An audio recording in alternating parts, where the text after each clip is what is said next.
Dependent branch illustration 18 तक करने के बाद 18 में यहाँ तक आपके पास समस्या हो सकती है बच्चों। इलस्ट्रेशन 15 में, 17 में, 18 में आपको एक एक पॉइंट में इशू आ सकते हैं, लेकिन 15 वाला इशू बहुत बड़ा नहीं है। अगर हल्का सा भी आप स्टडी सॉल्व कर रहे होंगे तो 15 भी नहीं आएगा, 17-18 में आएगा। तो इसके लिए आप मुझे ऑन कॉल नहीं, फेस टू फेस पूछे ज़्यादा बेटर रहेगा। बाकी ऑनलाइन वाले बच्चे ऑन कॉल भी पूछ सकते हैं, बट मेरे को वीडियो के थ्रू बताना पड़ेगा, बता दूंगा। डिपेंडेंट ब्रांच पढ़ रहे हैं। थर्ड मेथड, दो मेथड हो चुके, ब्रांच डेटर और branch stock and debtor method. Third method आता है final account method.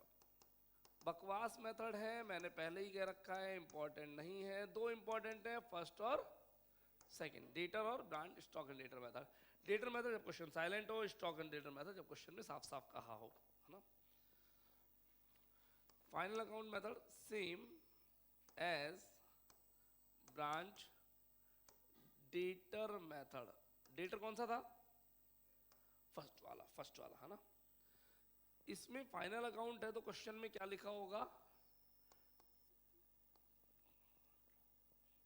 Trading PNL बनाओ। हमें क्वेश्चन में ट्रेडिंग पीएनएल की डिमांड कर ली, इसका मतलब फाइनल अकाउंट मेथड है। फाइनल अकाउंट ट्रेडिंग पीएनएल ही तो होता है। हमें क्या क्या बनाना पड़ेगा? We have to prepare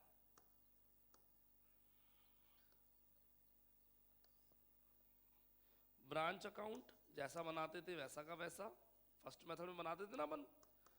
opening stock, closing stock, जीएसटीबी रिटर्न और एक्सपेंसेस के पैसे ऊपर से आ रहे हैं। मेमोरेंडम अकाउंट यानी ये गर्लफ्रेंड अकाउंट हो गए। मेमोरेंडम किसका? किसी का भी बन सकता है, स्टॉक, डेटर और कैश का। और कहाँ बनता था? वर्किंग नोट में बनता था। और फिर साथ में स्वादानुसार ट्रेडिंग एंड P&L अकाउंट हमें बनाने होंगे, ठीक है। इसके ऊपर दो इलस्ट्रेशन आते हैं हमारे पास। इलस्ट्रेशन नंबर 19 एंड 20 बहुत ज़्यादा इंपॉर्टेंट नहीं है और सेल्फ करने होते हैं। 19-20 मैं कभी नहीं कराता, प्रॉब्लम्स लेता हूँ, क्योंकि प्रैक्टिस पार्ट है किसका? मेथड नंबर फर्स्ट का। फर्स्ट पे आपने कौन कौन से इलस्ट्रेशन किए थे? इलस्ट्रेशन 1 से 12, 1 से 12 फर्स्ट के थे। 13 से स्टॉक एंड डेटर शुरू हो गया था। 13 में stock and debtor at cost था। 14 में stock and debtor invoice price था। 15, 16, 17, 18 होमवर्क रहते हैं इनवॉइस प्राइस के, है ना। ये 19, 20 सेम 1 से 12 की तरह है, होमवर्क रहते हैं और नॉट इम्पॉर्टेंट मेथड है। इसी का सेकेंड मेथड हमारे पास आता है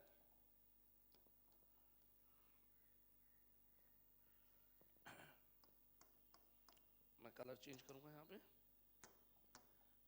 डिपेंडेंट ब्रांच का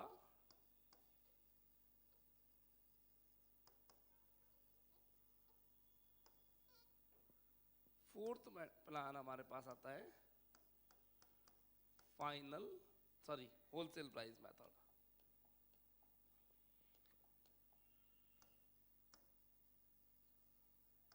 wholesale price method,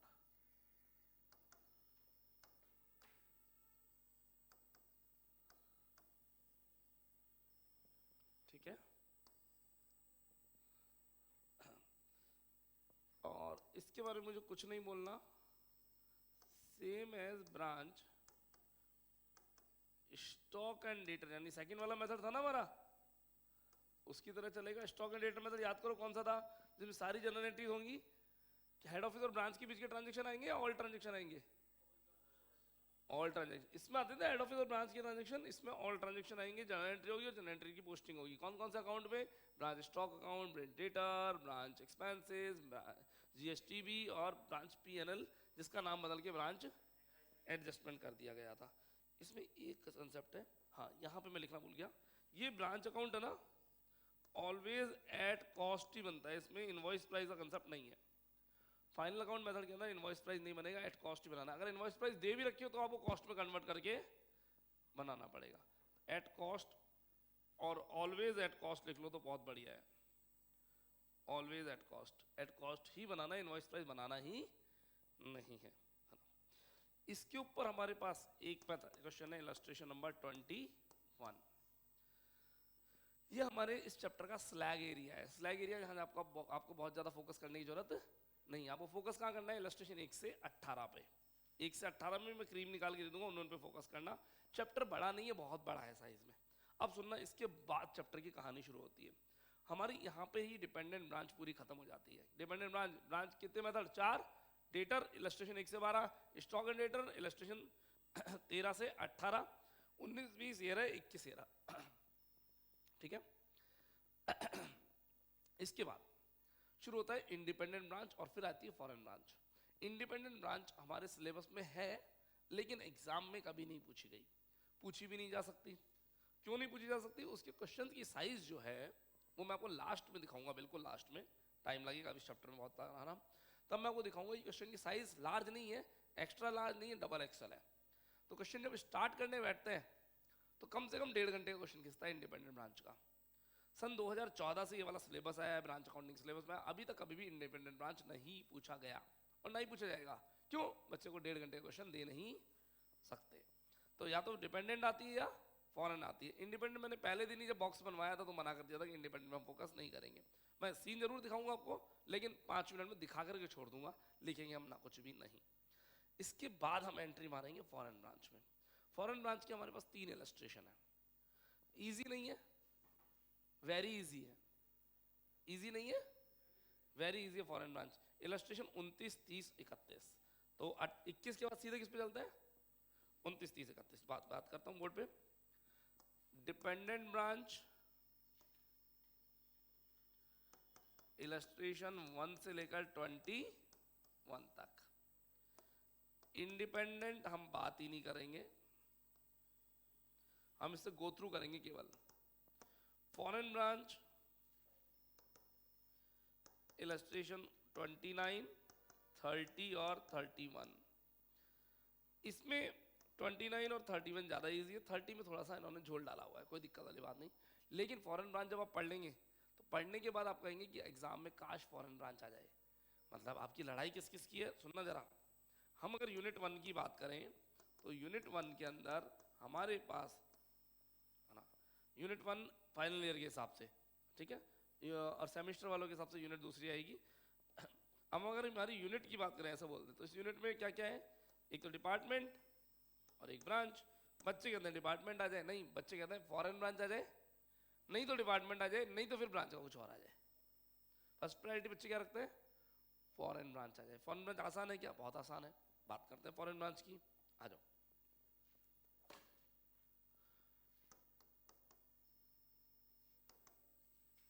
foreign branch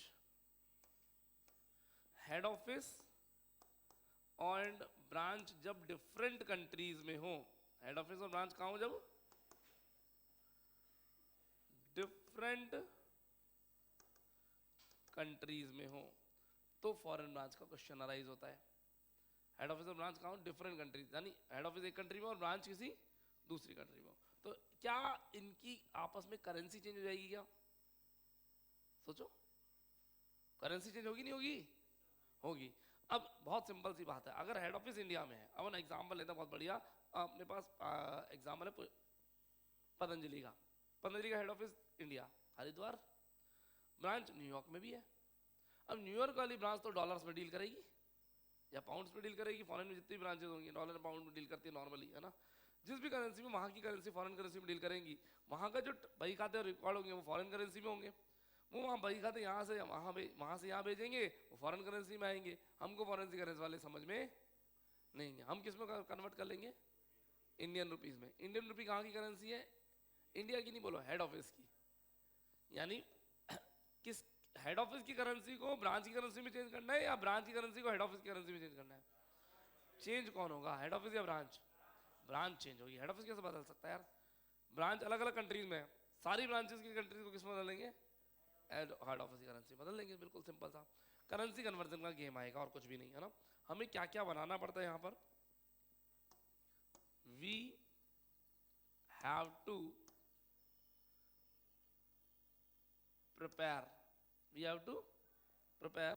number 1, सबसे पहले वहां से जो ट्रायल बैलेंस आया है उसको कन्वर्ट करना पड़ेगा और बनाना पड़ेगा कन्वर्टेड ट्रायल बैलेंस से। हमारे पास डॉलर में ट्रायल बैलेंस आ गया, उसको हम किस में कन्वर्ट कर लेंगे?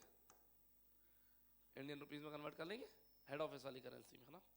सेकंड, जब ट्रायल बैलेंस कन्वर्ट हो गया तो फिर कन्वर्ट होने के बाद उसका ट्रेडिंग बनेगा, P&L बनेगा, और क्या बनेगी, बैलेंस शीट बनेगी। ये बहुत इजी है, हद इजी है ना। कन्वर्जन का रेशियो, कन्वर्जन की रेट क्या रहती है, कन्वर्जन की रेट क्या रहती है। ट्रायल बैलेंस रेट मतलब हमें किस, अब भाई ऐसा तो है नहीं कि इंडियन रुपीस हमेशा 80 रुपए डॉलर रहता है, रेट तो रोज बदलती है।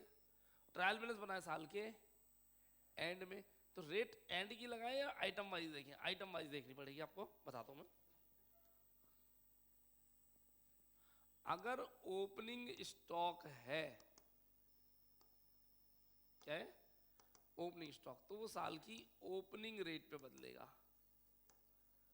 किससे बदलेगा, ओपनिंग रेट पे। ओपनिंग रेट मान लीजिए साल के शुरू में डॉलर था 75 रुपया, साल के एंड में हो गया 80 रुपया, ठीक है।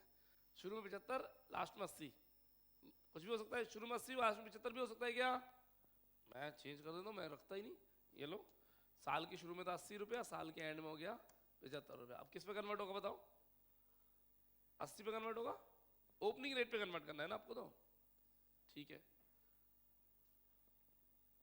क्लोजिंग स्टॉक कौन सी रेट पे कन्वर्ट होगा, क्लोजिंग रेट पर, यानी 75 पर। हमारे एग्जांपल के हिसाब से बात करें तो करंट असेट और करंट लायबिलिटीज, करंट असेट और करंट लायबिलिटी, ट्रायल बैलेंस के अंदर बहुत सारी करंट असेट करंट लायबिलिटीज होंगी।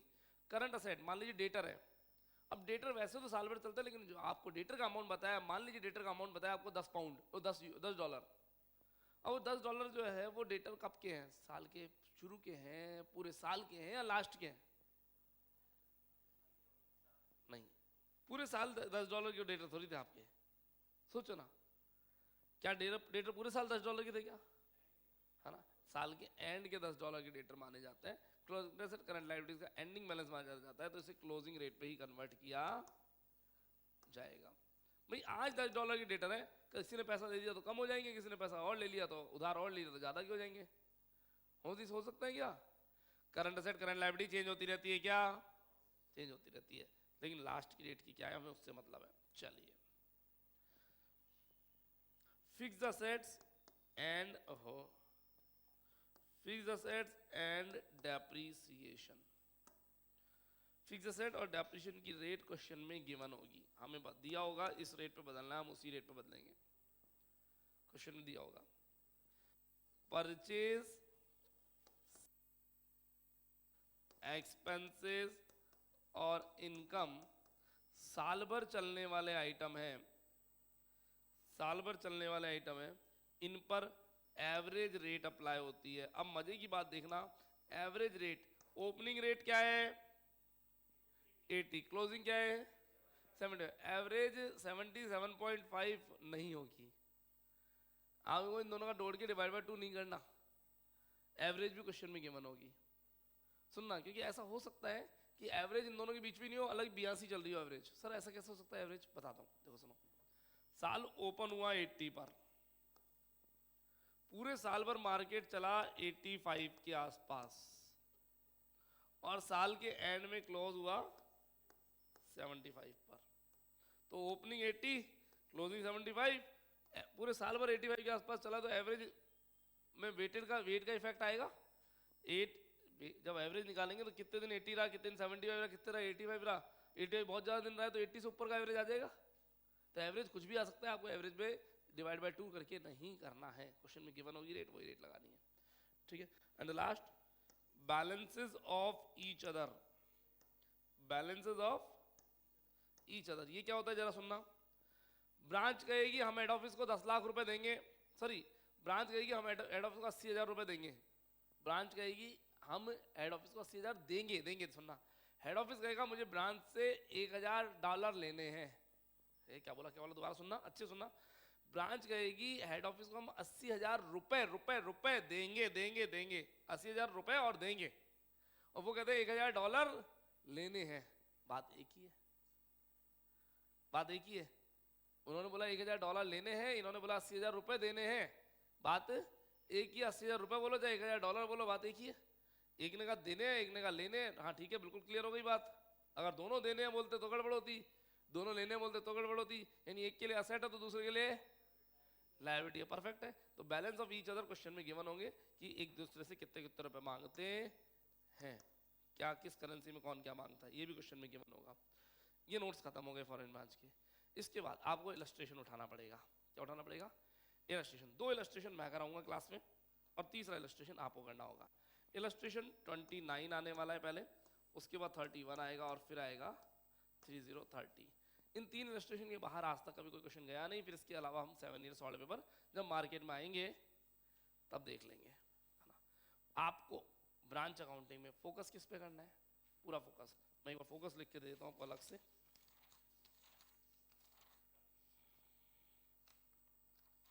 एक सेकंड रुकिएगा। इंडिपेंडेंट ब्रांच भी हम पढ़ेंगे, ऐसा नहीं है कि नहीं पढ़ेंगे। मैं लिख के अलग से बना के दे रहा हूं। Branch account, RBD book,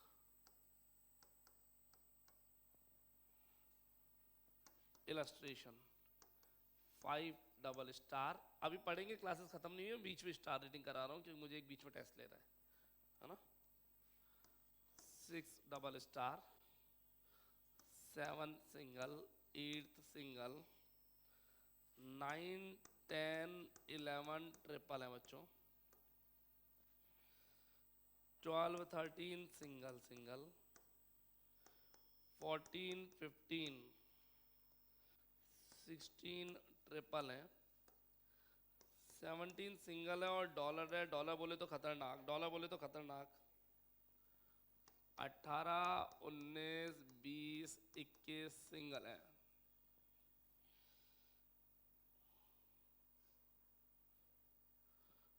22 23 24 cross, 29 double, 30 single, 31 triple. ये फॉरेन ब्रांच है,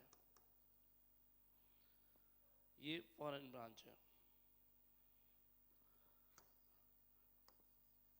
बात पार्थ की करें, पार्थ बोले तो पास्ट ईयर पेपर्स 2019 में क्वेश्चन नंबर 2, 2018 में क्वेश्चन नंबर 2, 2017 में question number 2 but theory, T बोले तो थ्योरी, 2016 में क्वेश्चन नंबर 1 बट थ्योरी। हाँ, डिपार्टमेंट और ब्रांच, डिपार्टमेंट का प्रैक्टिकल आता है, ब्रांच का थ्योरी या प्रैक्टिकल कुछ भी आ सकता है, दोनों में से कुछ भी आ सकता है ना। 2020 और 21 की भी बात करें, क्वेश्चन 2 प्रैक्टिकल, 2021 तक का डेटा मेरे पास है, इसमें भी क्वेश्चन नंबर 2 प्रैक्टिकल, 2 साल थ्योरी और उसके बाद प्रैक्टिकल चल रहा है। अब अगला फोकस हमें 29 30 31 पे करना है, उसके बाद इंडिपेंडेंट ब्रांच की छोटी मोटी कहानियां हमें देखनी है। आज के लिए इतना, यहीं ब्रेक लगा रहे हैं वीडियो के अंदर।